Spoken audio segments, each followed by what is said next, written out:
लाउंजला या ठिकाणी दिलेला आहे। आणि अर्थातच रोहित शर्मा यांच्याबद्दल आपण काय बोलायचं। एक असे बॅटर की जे मैदानात आल्यानंतर मैदान दणाणून सोडतात आणि ज्यांनी बॅक टू बॅक 2 आंतरराष्ट्रीय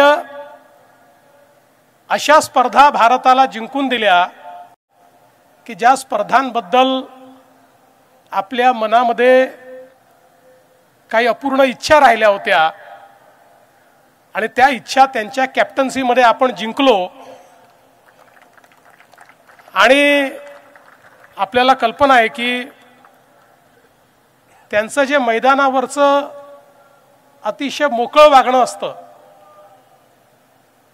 त्याच्यामुळेही त्यांची एक वेगळी प्रतिमा तयार झाली आहे। एक वेगळे कॅप्टन म्हणून त्यांनी एक आपली प्रतिमा निर्माण केली आहे।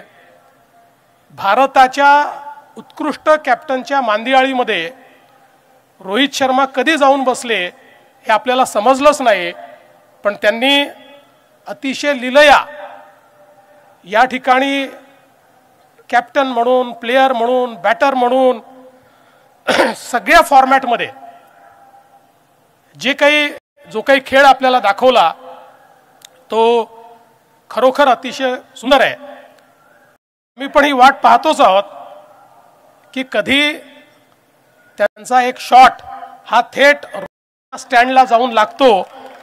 तो क्षण देखील खूप पाहण्यासारखा असेल आणि मला असं वाटतं की ही देखील एक मला असं वाटतं महत्त्वाचं सेलिब्रेशन आहे।